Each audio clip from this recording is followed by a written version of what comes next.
मैंने आज जम्मू कश्मीर असम्बली में 13 जुलाई वाली छुट्टी को मनसूख करने पे उन्होंने अपनी दलील की। जिस तरह से उन्होंने कहा हम उसका सपोर्ट करते हुए, जिस तरह से हमारे एलओपी ने आज असम्बली में कहा 13 जुलाई की छुट्टी को मनसूख करते हुए जिस तरह से मनसूख किया गया, गवर्नमेंट ऑफ इंडिया और एलजी इंतज़ामिया के एक दानिशमंदाना कदम है। जिस तरह से उन्होंने 13 जुलाई को छुट्टी को मनसूख किया। अगर आपको छुट्टी देनी है, अगर आपको शहीद का दर्जा देना हो, और हम शहीद आज़म मकबूल शेरवानी को शहीद मानते हैं, हम अयूब पंडित को शहीद मानते हैं, हम उन हज़ारों नौजवानों को, जम्मू कश्मीर पुलिस के नौजवानों को शहीद मानते हैं, हम आर्मी नौजवानों को शहीद, जिन्होंने दहशत गर्दी के ख़िलाफ़ अपनी जान देते हुए जम्मू कश्मीर को बचाया है और पाकिस्तान के ख़िलाफ़ जिन्होंने जंग लड़ी है। हम एक बार फिर इस बात को दोहराते हैं कि 13 जुलाई के जो शहीद, जिनको नेशनल कॉन्फ्रेंस कहती है, यहाँ की रीजनल पार्टीज़ कहती है,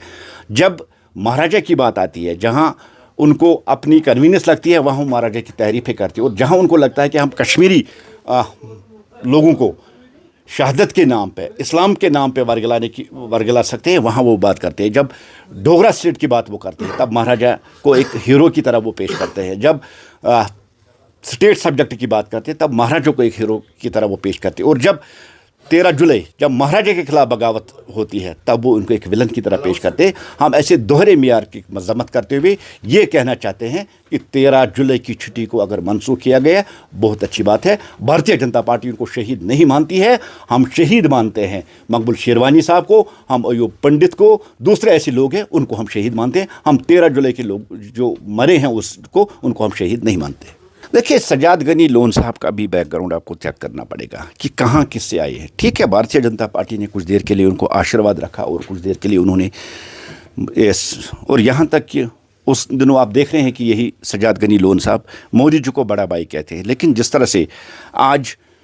जम्मू कश्मीर असम्बली में उनका जो स्टेटमेंट, जिस तरह से वो नेशनल कॉन्फ्रेंस को सपोर्ट कर रही हैं या दूसरी ऐसी पार्टियों को, उसमें वो अपना वोट बैंक देख रहे हैं। जिस तरह से उन्होंने इस बार कश्मीर में करारी शिकस्त उन्होंने खाई है, वो कहीं ना कहीं अब उस वोट में भी इस्लाम और मज़हब को लाना चाहते हैं, ताकि वो जो यहाँ के लोगों ने जो एक सबक उनको दे दिया है, अपने आप को रेलेवेंट रखने के लिए वो पीडीपी या हो, नेशनल कॉन्फ्रेंस को हो या 13 जुलाई को सपोर्ट करें। की बात है कि बीजेपी के कुछ लीडर अपनी शान समझते हैं कि अक़लियतों के जज्बात से खेलना और जज्बात को छेड़ना और उन्हें ह्यूमिलेट करना। 13 जुलाई 1931 के जो शोहदा हैं वो जम्मू कश्मीर के अवाम के लिए बहुत ही मुअज़्ज़ज़ हैं, क्योंकि उन्होंने जो लड़ाई की वो शख्सी राज के ख़िलाफ़ की, वो डिक्टेटरशिप के ख़िलाफ़ की, वो वन मैन रूल के ख़िलाफ़ की, वो गुंडागर्दी और बेगार के ख़िलाफ़ की। उतना ही नहीं, जब वो इस सभी के ख़िलाफ़